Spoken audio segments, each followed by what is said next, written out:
ਨਮਸਕਾਰ ਦੋਸਤੋ। ਆਪ ਸਭ ਦਾ ਸਵਾਗਤ ਹੈ ਤੁਹਾਡੇ ਆਪਣੇ YouTube ਚੈਨਲ ਇਲੈਕਟ੍ਰੀਕਲ ਗਿਆਨ ਦੇ ਵਿੱਚ। ਅੱਜ ਦਾ ਜਿਹੜਾ ਸਾਡਾ ਟੌਪਿਕ ਹੈਗਾ ਉਹ ਹੈਗਾ ਟਰਾਂਸਫਾਰਮਰ। ਟਰਾਂਸਫਾਰਮਰ ਟੌਪਿਕ ਆ ਸਾਡਾ। ਪਹਿਲਾਂ ਅਸੀਂ ਟਰਾਂਸਫਾਰਮਰ ਕਰਾਂਗੇ, ਉਸ ਤੋਂ ਬਾਅਦ ਅਸੀਂ ਡੀਸੀ ਮਸ਼ੀਨ ਕਰਾਂਗੇ। ਟਰਾਂਸਫਾਰਮਰ ਬਾਰੇ ਦੇਖੋ ਜੀ, ਸਭ ਤੋਂ ਪਹਿਲਾਂ ਤਾਂ ਟਰਾਂਸਫਾਰਮਰ ਦਾ ਜਿਹੜਾ ਮੇਨ ਫੰਕਸ਼ਨ ਹੈਗਾ ਉਹ ਕੀ ਹੁੰਦਾ ਹੈਗਾ, ਮੇਨ ਕੰਮ ਜਿਹੜਾ ਉਹ ਕਰਦਾ ਕੀ ਹੈਗਾ। ਇਹ ਜ਼ਿਆਦਾਤਰ ਅਜੇ ਸਟੈਪ ਅਪ ਕਰਦਾ ਵੋਲਟੇਜ ਨੂੰ ਜਾਂ ਇਹ ਸਟੈਪ ਡਾਊਨ ਕਰਦਾ ਵੋਲਟੇਜ ਨੂੰ। ਮੀਨਸ ਸਪੋਜ਼ ਕਰੋ ਸਾਡੇ ਕੋਲ ਇੱਕ ਵੋਲਟੇਜ ਹੈਗੀ, ਉਹ ਵੋਲਟੇਜ ਹੈਗੀ ਆ 11 kV। ਇਸ 11 kV ਨੂੰ ਵਧਾ ਕੇ, ਜੇ ਸਪੋਜ਼ ਕਰੋ ਸਾਡੇ ਕੋਲ ਇੱਕ ਟਰਾਂਸਫਾਰਮਰ ਆ, ਪ੍ਰਾਇਮਰੀ ਦੇ ਉੱਪਰ ਆਪਾਂ 11 kV ਦਿੰਦੇ ਹਾਂ ਤਾਂ ਉਹਨੂੰ ਵਧਾ ਕੇ ਸੈਕੰਡਰੀ ਵਾਲੇ 66 kV ਵੀ ਕਰ ਸਕਦਾ ਹੈਗਾ, ਉਹਨੂੰ 132 kV ਵੀ ਕਰ ਸਕਦਾ ਹੈਗਾ, ਜਾਂ ਉਹਨੂੰ 220 kV ਵੀ ਕਰ ਸਕਦਾ ਹੈਗਾ। ਸਾਡਾ ਇਹ ਟਰਾਂਸਫਾਰਮਰ ਦਾ ਕੰਮ ਆ। ਤਾਂ ਇਹ ਜਿਹੜਾ ਕੰਮ ਆ ਮੇਨ ਸਾਡੇ ਕੋਲੇ ਕੁਐਸਚਨ ਇਸ ਤੋਂ ਪਹਿਲਾਂ ਇਹ ਰਾਈਜ਼ ਹੁੰਦਾ ਕਿ ਅਸੀਂ ਸਟੈਪ ਅਪ ਜਾਂ ਸਟੈਪ ਡਾਊਨ ਵੋਲਟੇਜ ਨੂੰ ਕਰਨਾ ਹੀ ਕਿਉਂ ਆ। ਸਾਨੂੰ ਕੀ ਲੋੜ ਹੈਗੀ, ਤੁਹਾਨੂੰ ਸਾਰਿਆਂ ਨੂੰ ਇਹ ਗੱਲ ਪਤਾ ਵੀ ਜਿਹੜੀ ਸਾਡੀ ਜਨਰੇਸ਼ਨ ਹੁੰਦੀ ਹੈਗੀ ਉਹ ਸਾਡੀ ਜਨਰੇਸ਼ਨ 11 kV ਦੇ ਉੱਪਰ ਹੁੰਦੀ ਹੈ ਜ਼ਿਆਦਾਤਰ। ਅਤੇ ਉਸ 11 kV ਤੋਂ ਬਾਅਦ ਜਦ 132 kV ਜਾਂ 220 kV ਦੇ ਵਿੱਚ ਉਹਨੂੰ ਕਨਵਰਟ ਕਰ ਦਿੱਤਾ ਜਾਂਦਾ ਹੈਗਾ। ਫਿਰ ਉਸ ਤੋਂ ਬਾਅਦ ਫਿਰ ਉਹਨੂੰ 66 kV ਦੇ ਵਿੱਚ ਕਨਵਰਟ ਕਰਕੇ 11 kV ਦੇ ਵਿੱਚ ਕਨਵਰਟ ਕਰਕੇ ਫਿਰ ਸਾਡੇ ਘਰਾਂ ਤੱਕ ਪਹੁੰਚਦੀ ਹੈ ਜਿਹੜੀ ਸਪਲਾਈ ਹੈਗੀ, ਉਹ ਫਿਰ ਸਾਡੇ ਘਰਾਂ ਤੱਕ ਪਹੁੰਚਦੀ ਆ। ਤਾਂ ਸਭ ਤੋਂ ਵੱਡਾ ਜਿਹੜਾ ਕੁਐਸਚਨ ਆ ਉਹ ਇਹੀ ਆ ਵੀ 11 kV ਦੇ ਵਿੱਚ ਜਨਰੇਟ ਕੀਤੀ ਸੀਗੀ ਅਤੇ ਅਸੀਂ 11 kV ਹੀ ਦਿੱਤੀ ਹੈਗੀ। ਇਹਦੇ ਵਿਚਕਾਰ ਜਿਹੜੀ ਅਸੀਂ ਵੋਲਟੇਜ ਦੀ ਜਿਹੜੀ ਲੈਵਲ ਆ ਉਹਨੂੰ ਅਪ ਜਾਂ ਡਾਊਨ ਕੀਤਾ ਕਿਉਂ ਆ। ਇਸ ਕੁਐਸਚਨ ਦਾ ਆਨਸਰ ਲੱਭਣ ਲਈ ਸਾਨੂੰ ਇੱਕ ਐਗਜ਼ਾਮਪਲ ਮੰਨਣੀ ਪਏਗੀ। ਉਹ ਐਗਜ਼ਾਮਪਲ ਕੀ ਹੈਗੀ, ਦੇਖੋ ਐਗਜ਼ਾਮਪਲ ਕੀ ਹੈਗੀ ਵੀ ਸਪੋਜ਼ ਕਰੋ ਆਹ ਤੁਹਾਡਾ ਜਨਰੇਟਿੰਗ ਸਟੇਸ਼ਨ ਹੈਗਾ ਇੱਥੇ, ਅਤੇ ਆਹ ਤੁਹਾਡੇ ਘਰ ਨੇਗੇ। ਇੱਥੋਂ ਲੈ ਕੇ ਇੱਥੇ ਤੱਕ ਦਾ ਜਿਹੜਾ ਡਿਸਟੈਂਸ ਹੈਗਾ ਉਹ ਹੈਗਾ 50 ਕਿਲੋਮੀਟਰ। ਓਕੇ ਜੀ। ਅਤੇ ਸਪੋਜ਼ ਕਰੋ ਅਸੀਂ ਇਸ ਪੁਆਇੰਟ ਤੋਂ ਲੈ ਕੇ A ਪੁਆਇੰਟ ਤੋਂ ਲੈ ਕੇ B ਪੁਆਇੰਟ ਤੱਕ ਆਪਣੀ ਇਲੈਕਟ੍ਰੀਕਲ ਐਨਰਜੀ ਪਹੁੰਚਾਉਣੀ ਹੈਗੀ, ਅਤੇ ਟੋਟਲ ਜਿਹੜੀ ਪਾਵਰ ਪਹੁੰਚਾਉਣੀ ਆ ਉਹ ਪਾਵਰ ਹੈਗੀ ਸਾਡੀ 1000 ਵਾਟ। 1000 ਵਾਟ ਸਪੋਜ਼ ਕਰੋ ਸਾਡੀ ਬਣ ਰਹੀ ਹੈਗੀ ਵੀ P ਜਿਹੜੀ ਹੁੰਦੀ ਆ, P power is equal to voltage ਗੁਣਾ ਕਰੰਟ ਹੁੰਦਾ ਨਾ। ਜੇ ਸਪੋਜ਼ ਕਰੋ ਮੈਂ ਇੱਥੋਂ A ਪੁਆਇੰਟ ਤੋਂ ਲੈ ਕੇ B ਪੁਆਇੰਟ ਤੱਕ ਮੈਂ 100 ਵੋਲਟ ਲੈ ਕੇ ਜਾਵਾਂ ਤਾਂ 100 ਵੋਲਟ ਕਰੰਟ ਕਿੰਨਾ ਹੋਏਗਾ ਮੇਰਾ, 10 ਐਂਪੀਅਰ ਹੋਏਗਾ, ਤਾਂ ਮੇਰੀ 1000 ਵਾਟ ਜਾਵੇਗਾ ਨਾ ਮੇਰਾ। ਤਾਂ ਇਟ ਮੀਨਸ ਇੱਥੋਂ ਲੈ ਕੇ A ਪੁਆਇੰਟ ਤੋਂ B ਪੁਆਇੰਟ ਤੱਕ ਜੇ ਮੈਂ 100 ਵੋਲਟ ਦੇ ਉੱਪਰ 100 ਵੋਲਟ ਸਪਲਾਈ ਰੱਖ ਦਾਂਗਾ, ਆਪਣੀ 100 ਵੋਲਟ ਸਪਲਾਈ ਰੱਖ ਦਾਂਗਾ, ਤਾਂ 100 ਵੋਲਟ ਦੇ ਨਾਲ ਮੇਰੇ ਕੋਲ ਜਿਹੜਾ ਕਰੰਟ ਫਲੋ ਹੋ ਰਿਹਾ ਹੈਗਾ, ਇਹ ਜਿਹੜੀ ਵਾਇਰ ਹੈਗੀ ਸਾਡੀ ਸਿੰਗਲ ਵਾਇਰ ਡਾਇਗਰਾਮ ਬਣਾ ਰਹੇ ਹਾਂ ਅਸੀਂ, 10 ਐਂਪੀਅਰ ਕਰੰਟ ਫਲੋ ਹੋ ਰਿਹਾ ਹੈਗਾ। ਅਤੇ ਸਪੋਜ਼ ਕਰੋ ਇਸ ਵਾਇਰ ਦੀ ਕੋਈ ਨਾ ਕੋਈ ਰਜਿਸਟੈਂਸ ਵੀ ਹੋਏਗੀ। ਅਸੀਂ ਆਪਣੇ ਵੱਲੋਂ ਇੱਕ ਤੁੱਕਾ ਮਾਰ ਲੈਂਦੇ ਵੀ 2 ਓਮ ਇਹਦੀ ਰਜਿਸਟੈਂਸ ਹੈਗੀ। ਠੀਕ ਹੈ ਜੀ, ਵੀ ਟੋਟਲ ਜਿਹੜੀ 50 ਕਿਲੋਮੀਟਰ ਦੀ ਡਿਸਟੈਂਸ ਆ ਉਹ ਜਿਹੜੀ ਰਜਿਸਟੈਂਸ ਹੈਗੀ ਉਹ 2 ਓਮ ਆ। ਤਾਂ ਜੇ ਹੁਣ ਇੱਥੇ ਮੈਂ ਟੋਟਲ ਵੋਲਟੇਜ ਡ੍ਰੌਪ ਕੱਢਾਂ, ਵੋਲਟੇਜ ਡ੍ਰੌਪ ਹੁੰਦਾ ਸਾਡਾ ਕੀ, I ਗੁਣਾ R। ਤਾਂ I ਸਾਡਾ ਕਿੰਨਾ ਕਰੰਟ ਹੈਗਾ, ਸਾਡਾ 10, ਰਜਿਸਟੈਂਸ ਹੈਗੀ ਸਾਡੀ 2। ਇਹਦਾ ਮਤਲਬ 20 ਵੋਲਟ ਦਾ ਡ੍ਰੌਪ ਹੋ ਜੂ ਸਾਡਾ ਰਾਸਤੇ ਦੇ ਵਿੱਚ, ਅਤੇ ਇੱਥੇ ਵੋਲਟੇਜ ਸਿਰਫ 80 ਵੋਲਟ ਪਹੁੰਚੂਗੀ ਸਾਡੀ। ਜਿਹੜੀ 100 ਵੋਲਟ ਅਸੀਂ ਇੱਥੋਂ ਭੇਜੀ ਸੀਗੀ ਨਾ, ਸਿਰਫ 80 ਵੋਲਟ ਪਹੁੰਚੂ, 20 ਵੋਲਟੇਜ ਦਾ ਡ੍ਰੌਪ ਹੋ ਜੂ, 20% ਡ੍ਰੌਪ ਹੋ ਜੂਗਾ ਸਾਡਾ। ਦੂਜੀ ਗੱਲ ਸਾਡੀ ਇੱਥੇ ਸਾਡੇ ਕੋਲੇ ਜੇ ਅਸੀਂ ਕੱਢਾਂਗੇ ਪਾਵਰ ਜਿਹੜੀ ਲੋਸ ਹੋਊਗੀ, ਜਿਹੜੀ ਸਾਡੀ ਰਾਸਤੇ ਦੇ ਵਿੱਚ ਪਾਵਰ ਲੋਸ ਹੋ ਜੂਗੀ, ਉਸ ਪਾਵਰ ਲੋਸ ਨੂੰ ਜੇ ਅਸੀਂ ਕੱਢਣਾ ਹੋਵੇ ਉਹ ਨਿਕਲੇਗੀ ਬੱਚੇ I ਸਕੇਅਰ R ਦੇ ਨਾਲ। ਤਾਂ I ਸਾਡਾ ਹੈਗਾ 100 ਬਣ ਜਾਏਗਾ ਨਾ, 10 ਦਾ ਸਕੇਅਰ ਗੁਣਾ 10 ਦਾ ਸਕੇਅਰ, 100 ਗੁਣਾ 2 ਕਿੰਨਾ ਆ ਗਿਆ, 200 ਵਾਟ ਸਾਡੇ ਪਾਵਰ ਲੋਸ ਸਾਡੀ 200 ਵਾਟ ਹੋ ਗਈ। ਤਾਂ ਪਿੱਛੇ ਸਾਡੇ ਕੋਲੇ ਕਿੰਨੀ ਕੁ ਪਾਵਰ ਪਹੁੰਚੀ, 1000 ਦੇ ਵਿੱਚੋਂ ਸਿਰਫ ਔਰ ਸਿਰਫ 800 ਵਾਟ ਪਹੁੰਚੇ ਹੈਗੇ। ਇਹ ਹਿੱਸੇ ਨੂੰ ਆਪਾਂ ਕੰਪੇਅਰ ਕਰ ਦਿਆਂਗੇ ਵੀ ਜੇ ਮੈਂ A ਤੋਂ ਲੈ ਕੇ B ਤੱਕ, now let the new voltage is, ਅਸੀਂ ਨਵੀਂ ਵੋਲਟੇਜ ਨੂੰ ਅਸੀਂ 1000 ਵੋਲਟ ਬਣਾਤਾ, 1000 ਵੋਲਟ ਕਰਤਾ। ਚਲੋ ਇੱਕੋ ਲੱਖ ਅਸੀਂ ਵੱਧ ਨਹੀਂ ਕਰਦੇ, ਇਹਨੂੰ ਮੈਂ 500 ਹੀ ਬਣਾ ਦਿੰਦਾ, 1000 ਵੀ ਰਹਿਣ ਦਿਓ, ਸਿਰਫ 500 ਹੀ ਕਰਕੇ ਦੇਖਦੇ ਹਾਂ ਪਹਿਲਾਂ ਵੀ 500 ਵੋਲਟ ਕਰਤਾ। ਜੇ ਅਸੀਂ 500 ਵੋਲਟ ਕੀਤਾ ਤਾਂ ਸਾਡਾ ਜਿਹੜਾ ਕਰੰਟ ਆਏਗਾ ਇਹ ਕਿੰਨਾ ਆਏਗਾ ਬੱਚੇ, ਇਹ ਆਏਗਾ ਸਾਡਾ 2 ਐਂਪੀਅਰ। 2 ਐਂਪੀਅਰ ਕਰੰਟ ਆਏਗਾ ਨਾ। ਜੇ 2 ਐਂਪੀਅਰ ਕਰੰਟ ਸੈਕੰਡਰੀ ਸਾਈਡ ਦੇ ਉੱਪਰ ਵੋਲਟੇਜ ਨੂੰ ਆਪਾਂ 2 ਨਾਲ ਗੁਣਾ ਕਰਾਂਗੇ, ਸਾਡਾ 1000 ਵਾਟ ਬਣ ਜਾਏਗਾ ਨਾ, ਕਿਉਂਕਿ ਜਿਹੜੀ ਪਾਵਰ ਹੁੰਦੀ ਹੈ ਸਾਡੀ ਉਹ ਵੋਲਟੇਜ ਗੁਣਾ ਕਰੰਟ ਹੁੰਦੀ ਹੈਗੀ। ਅਤੇ ਜੇ ਅਸੀਂ ਸਾਡੀ 500 ਵੋਲਟ ਸਪਲਾਈ ਵੋਲਟੇਜ ਆ ਅਤੇ 2 ਐਂਪੀਅਰ ਕਰੰਟ ਤਾਂ ਵੀ ਸਾਡਾ 1000 ਵਾਟ ਤਾਂ ਚਲਿਆ ਜਾਵੇਗਾ ਨਾ, ਟੋਟਲ ਪਾਵਰ ਜਿਹੜੀ ਟਰਾਂਸਫਰ ਹੋ ਰਹੀ ਹੈ A ਤੋਂ B ਤੱਕ। ਤਾਂ ਇੱਥੇ ਜੇ ਅਸੀਂ ਮੈਂ ਇੱਥੇ ਵੋਲਟੇਜ ਡ੍ਰੌਪ ਕੱਢਣਾ ਚਾਹਾਂ VD ਵੋਲਟੇਜ ਡ੍ਰੌਪ ਜਿਹੜੇ ਹੋਣਗੇ ਉਹ ਹੋਣਗੇ I into R। ਕਰੰਟ ਸਾਡਾ ਕਿੰਨਾ ਫਲੋ ਹੋ ਰਿਹਾ 2 ਐਂਪੀਅਰ। ਰਜਿਸਟੈਂਸ ਅਸੀਂ ਮੰਨ ਲਈ ਉਹੀ ਵਾਇਰ ਹੈਗੀ, ਵਾਇਰ ਨਹੀਂ ਅਸੀਂ ਚੇਂਜ ਕੀਤੀ। 2 ਤਾਂ ਸਾਡੇ ਕੋਲ ਕਿੰਨਾ ਵੋਲਟੇਜ ਡ੍ਰੌਪ ਹੋਇਆ ਸਿਰਫ 4 ਵੋਲਟ, ਜਿਹੜਾ ਕਿ ਪਹਿਲਾਂ ਹੋ ਰਿਹਾ ਸੀਗਾ 20 ਵੋਲਟ। ਤਾਂ ਸੈਕੰਡਰੀ ਸਾਈਡ ਦੇ ਉੱਪਰ ਵੋਲਟੇਜ ਤੁਹਾਡੀ ਆ 5 ਕਿੰਨਾ ਪਹੁੰਚੀ, ਕਿੰਨੀ ਹੈਗੀ ਬੱਚੇ, ਇਹ ਕਿੰਨੀ ਪਹੁੰਚੀ ਹੈਗੀ 496 ਵੋਲਟ ਪਹੁੰਚ ਗਈ। ਜਿਹੜੀ ਪਰਸੈਂਟੇਜ ਦੇ ਵਿੱਚ ਅਸੀਂ ਕੱਢਣਾ ਚਾਹੀਏ ਇਹ ਕੁਛ ਵੀ ਨਹੀਂ ਹੈਗੀ, ਜਿਹਦੀ ਕਿ ਪਹਿਲਾਂ ਆਪਣੇ ਕੋਲੇ 20% ਦਾ ਡ੍ਰੌਪ ਹੋ ਰਿਹਾ ਸੀਗਾ, ਤੇ ਇਹ ਕਿੰਨੇ ਪਰਸੈਂਟ ਹੈ, ਇਹਦਾ 1% ਵੀ ਨਹੀਂ ਹੈਗੀ ਸਾਡੀ, 1.25% ਦੇ ਨੇੜੇ ਤੇੜੇ ਆ ਡ੍ਰੌਪ। 20 ਤੋਂ ਸਿੱਧਾ ਡ੍ਰੌਪ ਸਾਡਾ 1 ਤੇ ਆ ਗਿਆ ਨਾ, ਮਤਲਬ ਰਾਸਤੇ ਦੇ ਵਿੱਚ ਸਾਡਾ ਵੋਲਟੇਜ ਡ੍ਰੌਪ ਨਹੀਂ ਹੋਣਾ ਹੈਗਾ, ਤੁਹਾਨੂੰ ਵੱਧ ਤੋਂ ਵੱਧ ਵੋਲਟੇਜ ਮਿਲੂਗੀ ਸੈਕੰਡਰੀ ਸਾਈਡ ਦੇ ਉੱਪਰ। ਹੁਣ ਜੇ ਅਸੀਂ ਪਾਵਰ ਲੋਸਿਸ ਦੀ ਗੱਲ ਕਰ ਦਿਆਂਗੇ, ਪਾਵਰ ਲੋਸ ਕੱਢੀਏ ਜੇ ਅਸੀਂ, ਉਹ ਵੀ ਸਾਡੇ I²R ਹੁੰਦੇ ਨੇ ਜੀ। ਤਾਂ I ਸਾਡਾ ਕਰੰਟ ਇੱਥੇ ਕਿੰਨਾ ਸਾਡਾ 2 ਐਂਪੀਅਰ, 2 ਦਾ ਸਕੇਅਰ ਕਰਾਂਗੇ 2 ਦੇ ਨਾਲ ਸਾਡੇ ਕੋਲੇ ਕਿੰਨਾ ਆ ਗਿਆ 8 ਵਾਟ ਆ ਗਿਆ। ਸਿਰਫ 8 ਵਾਟ ਦੇ ਲਾਸ ਹੋ ਰਹੇ, ਜਿਹੜੇ ਪਹਿਲਾਂ ਕਿੰਨੇ ਹੋ ਰਹੇ ਸੀ, ਕਿੱਥੇ 200 ਵਾਟ, ਕਿੱਥੇ 8 ਵਾਟ। ਤਾਂ ਜੀ ਸਾਨੂੰ ਇਹੀ ਫਾਇਦਾ ਹੁੰਦਾ ਗਾ ਵੀ ਜਿੰਨੀ ਅਸੀਂ ਜ਼ਿਆਦਾ ਵੋਲਟੇਜ, ਕਿਉਂਕਿ ਇੱਕ ਵਾਰੀ ਬੇਸ਼ੱਕ ਸਾਨੂੰ ਟਰਾਂਸਫਾਰਮਰ 2 ਲਗਾਉਣੇ ਪੈ ਗਏ, ਪਹਿਲਾਂ 11 kV ਤੋਂ 11 kV ਤੋਂ ਇਹਨੂੰ 220 kV ਦੇ ਵਿੱਚ ਕਨਵਰਟ ਕਰ ਲਿਆ, ਫਿਰ ਉਸ ਤੋਂ ਬਾਅਦ 220 ਤੋਂ ਦੁਬਾਰੇ ਫਿਰ ਅਸੀਂ 66 kV ਦੇ ਵਿੱਚ ਕਨਵਰਟ ਕਰ ਲਿਆ, ਜਾਂ 11 kV। ਬੇਸ਼ੱਕ ਸਾਨੂੰ ਆਹ 2 ਇੰਸਟਰੂਮੈਂਟ ਵੱਧ ਲਾਉਣੇ ਪੈ ਗਏ, ਬਟ ਰੈਗੂਲਰ ਬੇਸਿਸ ਦੇ ਉੱਪਰ ਸਾਡੇ ਕੋਲੇ ਦੇਖੋ ਪਾਵਰ ਦੇ ਵਿੱਚ ਕਿੰਨਾ ਜ਼ਿਆਦਾ ਡਿਫਰੈਂਸ ਆ ਰਿਹਾ, ਕਿੱਥੇ 200 ਵਾਟ ਲਾਸ ਸੀਗੇ, ਕਿੱਥੇ ਸਾਡੇ ਲਾਸ ਆ ਜਿਹੜੇ ਸਾਡੇ ਇਹ 8 ਵਾਟ ਨੇਗੇ। ਤਾਂ ਇਹਨਾਂ ਸਾਰੇ ਕਾਰਨਾਂ ਕਰਕੇ it is economical to transmit a power at higher voltages. ਇਹ ਗੱਲ ਯਾਦ ਰੱਖਣੀ ਹੈ ਜੀ, ਪਾਵਰ ਨੂੰ ਅਸੀਂ ਹਾਇਰ ਵੋਲਟੇਜ ਦੇ ਉੱਪਰ ਟਰਾਂਸਫਰ ਕਰਦੇ ਆਂਗੇ ਓਵਰ ਦਾ ਲੌਂਗ ਡਿਸਟੈਂਸਿਸ। ਇਹ ਪਾਵਰ ਸਿਸਟਮ ਦੇ ਵਿੱਚ ਆ ਜਾਊਗਾ ਵੀ ਕਿੰਨੇ ਡਿਸਟੈਂਸ ਵਾਸਤੇ ਕਿੰਨੇ kV ਅਸੀਂ ਵੋਲਟੇਜ ਰੱਖਦੇ ਆ। ਤਾਂ now the next question is working of transformer, we transformer work ਕਿੱਦਾਂ ਕਰਦਾ। ਸਾਨੂੰ ਸਾਰਿਆਂ ਨੂੰ ਪਤਾ ਗਾ ਟਰਾਂਸਫਾਰਮਰ ਦੇ ਅੰਦਰ ਸਾਡੇ ਕੋਲੇ ਬੇਸਿਕਲੀ ਟਰਾਂਸਫਾਰਮਰ ਜਿਹੜਾ ਹੁੰਦਾ, ਸਾਡੇ ਕੋਲੇ ਬੇਸਿਕਲੀ 2 ਕੰਪੋਨੈਂਟ ਆ ਉਹਦੇ ਮੇਨ। ਇੱਕ ਹੈਗੀ ਆ ਟਰਾਂਸਫਾਰਮਰ ਦੀ ਕੋਰ, ਇੱਕ ਹੈਗੀ ਆ ਟਰਾਂਸਫਾਰਮਰ ਦੀ ਵਾਈਂਡਿੰਗ। ਇੱਕ ਸਾਡੀ ਕੋਰ ਹੁੰਦੀ ਹੈਗੀ ਜਿਹੜੀ ਕਿ ਸਿਲੀਕॉन ਸਟੀਲ ਤੋਂ ਬਣੀ ਹੁੰਦੀ ਹੈ, ਕੰਸਟਰਕਸ਼ਨ ਅਸੀਂ ਬਾਅਦ ਚੋਂ ਕਰਾਂਗੇ, ਪਹਿਲਾਂ ਤੁਹਾਨੂੰ ਵਰਕਿੰਗ ਵੀ ਸਟੈਪ ਅਪ ਜਾਂ ਸਟੈਪ ਡਾਊਨ ਕਰਦਾ ਕਿਵੇਂ, ਪਹਿਲਾਂ ਸਿਰਫ ਉਹਦੇ ਬਾਰੇ ਦੇਖਦੇ ਹਾਂ। ਤਾਂ ਸਪੋਜ਼ ਕਰੋ ਇੱਥੇ 2 ਸਾਡੀਆਂ ਵਾਈਂਡਿੰਗਾਂ ਹੁੰਦੀਆਂ, ਇੱਕ ਸਾਡੀ ਵਾਈਂਡਿੰਗ ਹੁੰਦੀ ਹੈ ਪ੍ਰਾਇਮਰੀ ਵਾਈਂਡਿੰਗ, ਇੱਕ ਵਾਈਂਡਿੰਗ ਦਾ ਨਾਮ ਹੁੰਦਾ ਸਾਡਾ ਸੈਕੰਡਰੀ ਵਾਈਂਡਿੰਗ। ਇਹ ਪਤਾ ਕਿਵੇਂ ਲੱਗਦਾ ਕਿਹੜੀ ਪ੍ਰਾਇਮਰੀ ਹੈ ਕਿਹੜੀ ਸੈਕੰਡਰੀ ਹੈ, ਪਤਾ ਲੱਗਦਾ ਜੀ ਜਿੱਧਰਲੇ ਪਾਸੇ ਸਾਡੇ ਕੋਲੇ ਲੋਡ ਕਨੈਕਟ ਕਰ ਦਾਂਗੇ ਅਸੀਂ, ਆਹ ਲੋਡ ਉਹ ਸਾਡਾ ਹੋਏਗੀ ਸੈਕੰਡਰੀ ਵਾਈਂਡਿੰਗ, ਤੇ ਜਿਸ ਸਾਈਡ ਅਸੀਂ ਸੋਰਸ ਕਨੈਕਟ ਕਰ ਦਾਂਗੇ ਉਹ ਸਾਡੀ ਹੋਏਗੀ ਪ੍ਰਾਇਮਰੀ ਵਾਈਂਡਿੰਗ।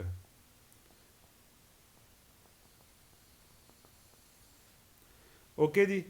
ਤੇ ਇਹਦੇ ਵਿੱਚ ਜੇ ਅਸੀਂ ਗੱਲ ਕਰੀਏ ਵੀ ਵਰਕਿੰਗ ਸਾਡੀ ਹੁੰਦੀ ਕਿਵੇਂ ਆ, ਮੈਂ ਤੁਹਾਨੂੰ ਸਭ ਤੋਂ ਪਹਿਲਾਂ ਵਰਕਿੰਗ ਇਹ ਸਮਝਾਉਣ ਲੱਗਿਆਗਾ। ਵਰਕਿੰਗ ਦੇ ਵਿੱਚ ਸਭ ਤੋਂ ਪਹਿਲਾਂ ਅਸੀਂ ਪ੍ਰਾਇਮਰੀ ਸਾਈਡ ਦੇ ਉੱਪਰ ਕੋਈ ਨਾ ਕੋਈ ਵੋਲਟੇਜ ਦਿੰਦੇ ਆਂਗੇ V1।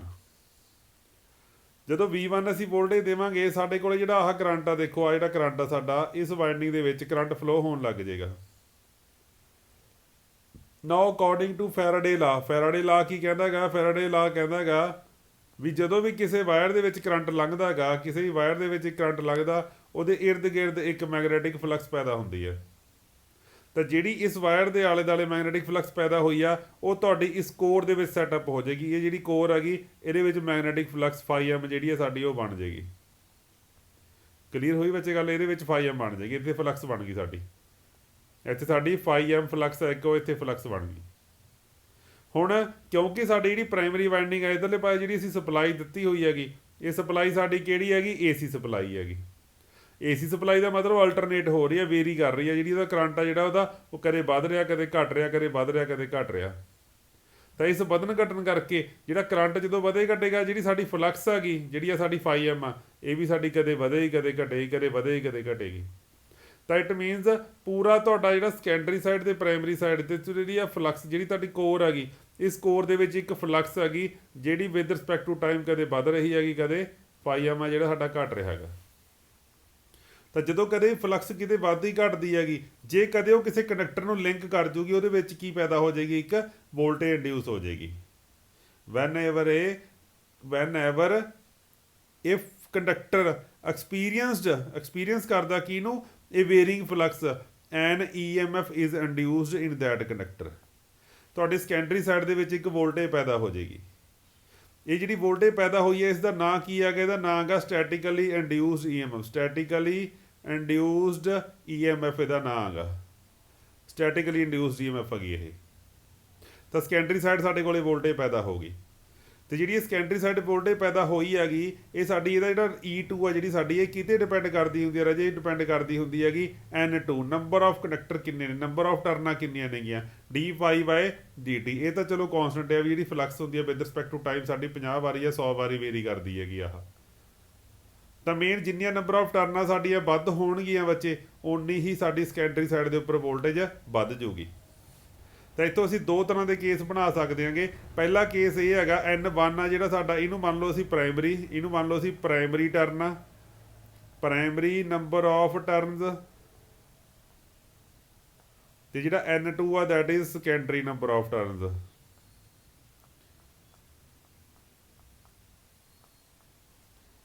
ਤੇ ਜੇ ਮੇਰੇ ਕੋਲੇ ਕਦੇ ਵੀ N1 ਜਿਹੜਾ ਮੇਰਾ ਉਹ ਜ਼ਿਆਦੇ ਨੇਗੇ, ਪ੍ਰਾਇਮਰੀ ਸਾਈਡ ਦੇ ਉੱਪਰ ਟਰਨਾਂ ਜ਼ਿਆਦੇ ਤੇ ਸੈਕੰਡਰੀ ਸਾਈਡ ਦੇ ਉੱਪਰ ਘੱਟ ਨੇਗੀਆਂ, ਤੇ ਇਹੋ ਜਿਹਾ ਜਿਹੜਾ ਟਰਾਂਸਫਾਰਮਰ ਹੋਊਗਾ ਇਹ ਟਰਾਂਸਫਾਰਮਰ ਹੋਊਗਾ ਸਟੈਪ ਡਾਊਨ ਟਰਾਂਸਫਾਰਮਰ, ਜ਼ਿਆਦਾ ਵੋਲਟੇਜ ਨੂੰ ਘੱਟ ਕਰ ਦੂਗਾ।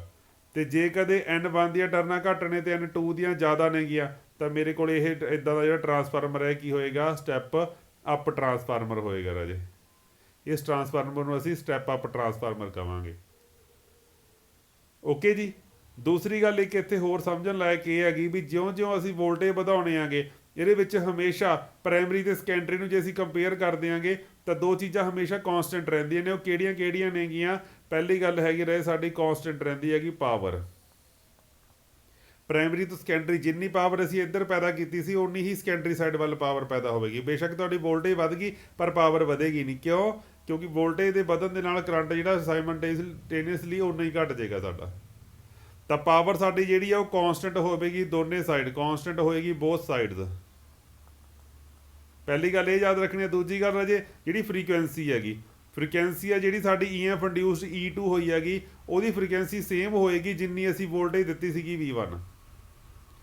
ਤੀਜਾ ਹੈਗਾ ਸਾਡਾ ਕਾਂਸਟੈਂਟ ਫਲਕਸ ਟਰਾਂਸਫਾਰਮਰ ਹੈ, ਜਿਹੜੀ ਇੱਕ ਵਾਰੀ ਇਹਦੇ ਵਿੱਚ ਫਲਕਸ ਸੈਟਅਪ ਹੋਊਗੀ ਉਹ ਸਾਡੀ ਕਾਂਸਟੈਂਟ ਰਹੇਗੀ। ਇਹ ਜਿਹੜਾ ਪੁਆਇੰਟ ਹੈ ਇਹਨੂੰ ਆਪਾਂ ਬਾਅਦ ਦੇ ਵਿੱਚ ਚੰਗੀ ਤਰ੍ਹਾਂ ਐਲੈਬੋਰੇਟ ਕਰਾਂਗੇ।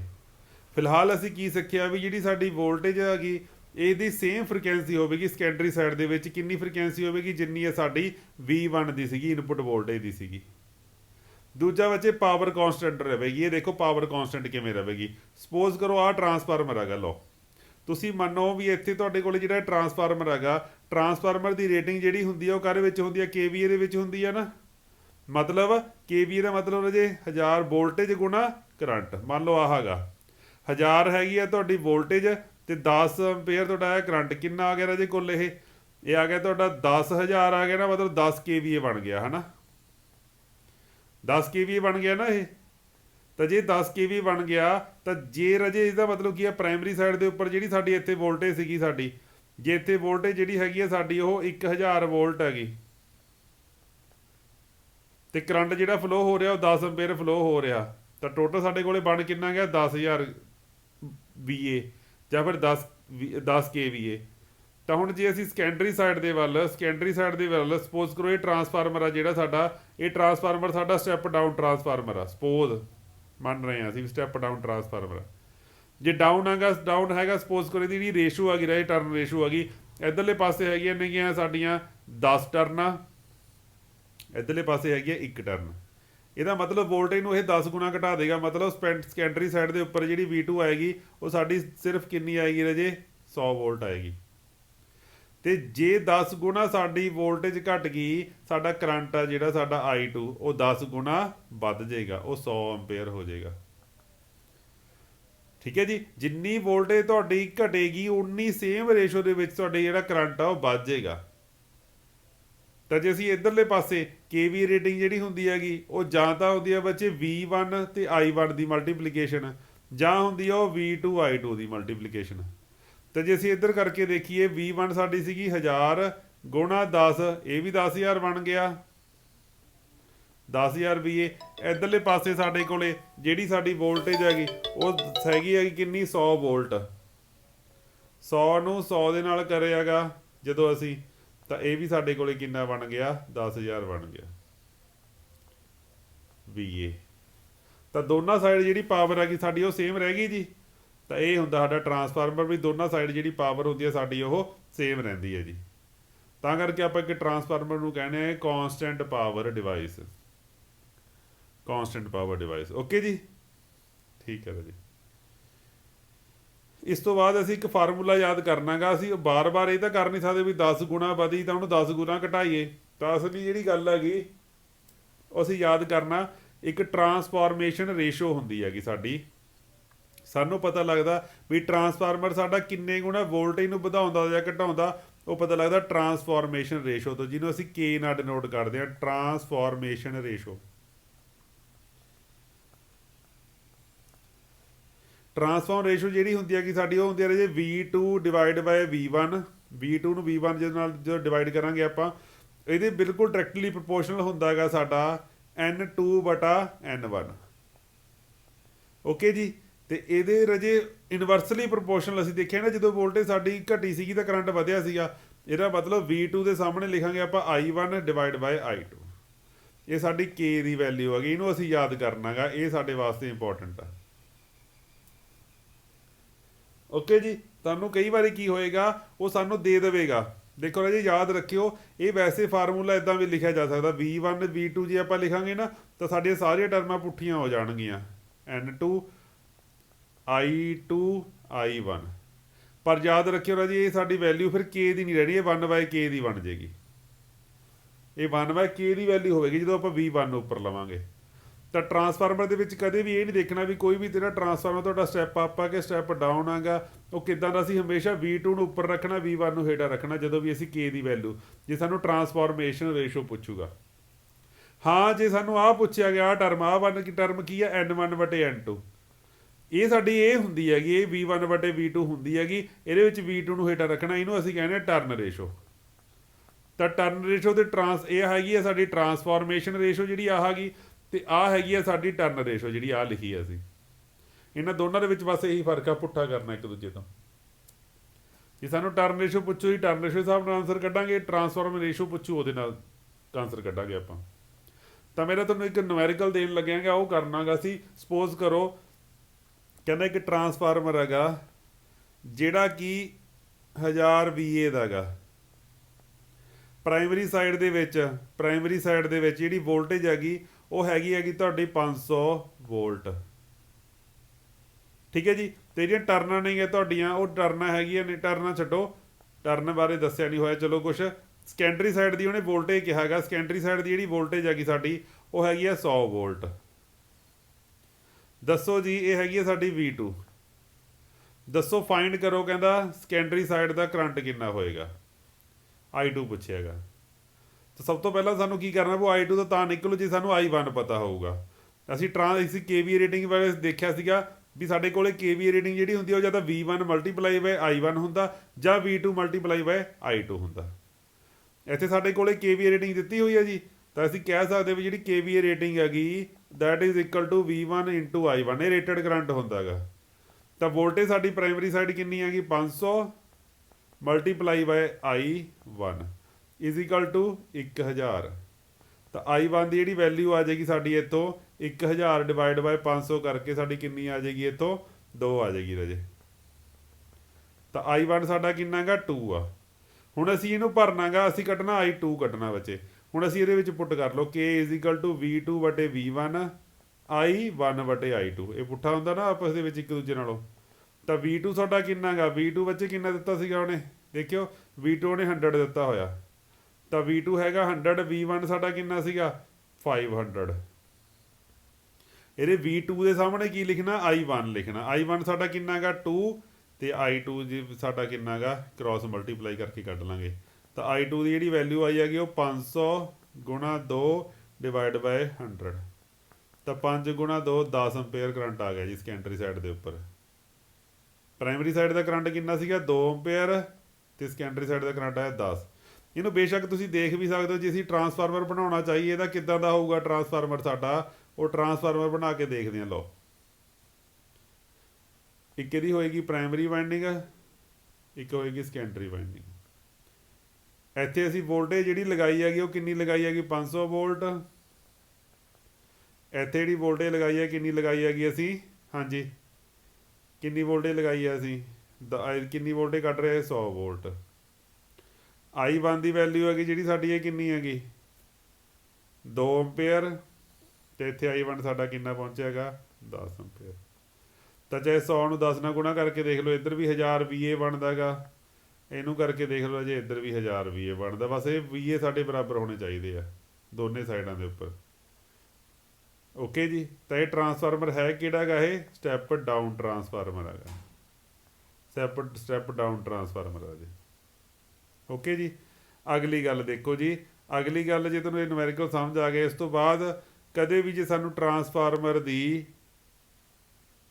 EMF ਇਕੁਏਸ਼ਨ, ਕੋਈ ਵੀ ਮਸ਼ੀਨ ਜਦੋਂ ਅਸੀਂ ਪੜ੍ਹਨੀ ਆ, ਹਰੇਕ ਮਸ਼ੀਨ ਦੀ EMF ਇਕੁਏਸ਼ਨ ਪੜ੍ਹਨੀ ਆ। ਜਿਹੜੀ EMF ਇਕੁਏਸ਼ਨ ਹੈਗੀ ਸਾਡੀ ਟਰਾਂਸਫਾਰਮਰ ਦੀ, ਉਹ ਕੀ ਹੈਗੀ ਉਹ ਦੇਖ ਲਓ, 4.44 multiply by flux, maximum flux ਕਿੰਨੀ ਹੈਗੀ ਸਾਡੀ, multiply by frequency multiply by, ਜੇ ਰਾਜੇ ਇਸ ਨੂੰ ਲਿਖ ਰਹੇ ਹਾਂ ਆਪਾਂ E1 ਕੱਢ ਰਹੇ ਹੈਗੇ, ਤਾਂ ਇੱਥੇ ਲਿਖਿਆ ਜਾਏਗਾ ਨੰਬਰ ਆਫ ਟਰਨਸ N1। ਅਤੇ ਜੇ ਅਸੀਂ E2 ਦਾ ਰਿਲੇਸ਼ਨ ਕੱਢਾਂਗੇ, E2 is equal to 4.44 into 5x into frequency into N2। ਦੋਨਾਂ ਕੇਸਾਂ ਦੇ ਵਿੱਚ ਜੇ ਆਪਾਂ ਦੋਨਾਂ ਨੂੰ ਕੰਪੇਅਰ ਕਰੀਏ, ਜਿਹੜੀ ਸਾਡੀ ਆਹ ਫਲਕਸ ਹੈਗੀ, ਆਹ ਫਲਕਸ ਜਿੰਨੀ ਫਲਕਸ E1 ਕੱਢਣ ਵੇਲੇ ਆਉਂਦੀ ਆ, ਓਨੀ ਫਲਕਸ ਸਾਡੀ E2 ਕੱਢਣ ਵੇਲੇ ਵੀ ਆਉਂਦੀ ਆ। ਦੋਨਾਂ ਸਾਈਡਾਂ ਦੇ ਵਿੱਚ ਫਰੀਕੁਐਂਸੀ ਆ ਜਿਹੜੀ ਸਾਡੀ ਇਹ ਵੀ ਸੇਮ ਆ, ਆਹ ਜਿਹੜਾ ਸਾਡਾ ਇਹ ਵੀ ਕਾਂਸਟੈਂਟ ਹੈਗਾ। ਤਾਂ ਬੇਸਿਕਲੀ ਅਸੀਂ ਕਹਿ ਸਕਦੇ ਹਾਂਗੇ ਵੀ ਜਿਹੜੀ ਸਾਡੀ E1 ਹੁੰਦੀ ਹੈਗੀ, ਉਹ ਮੇਨ ਡਿਪੈਂਡ ਕਿਤੇ ਕਰਦੀ ਹੈ ਨੰਬਰ ਆਫ ਟਰਨਾਂ 'ਤੇ ਕਰਦੀ ਹੈ N1 ਦੇ ਉੱਪਰ। ਜਿਹੜੀ E2 ਹੁੰਦੀ ਹੈ ਉਹ ਕਿਤੇ ਡਿਪੈਂਡ ਕਰਦੀ ਹੈਗੀ N2 ਦੇ ਉੱਪਰ ਕਰਦੀ ਹੈ। ਤਾਂ EMF ਇਕੁਏਸ਼ਨ ਨੂੰ ਯਾਦ ਰੱਖਣਾ, ਇਹਨੂੰ ਚੰਗੀ ਤਰ੍ਹਾਂ ਕੱਲ੍ਹ ਨੂੰ ਇਲੈਬੋਰੇਟ ਕਰਾਂਗੇ ਵੀ ਕਿਵੇਂ ਬਣਦਾ ਹੁੰਦਾ ਇਹ। ਓਕੇ ਜੀ, ਚਲੋ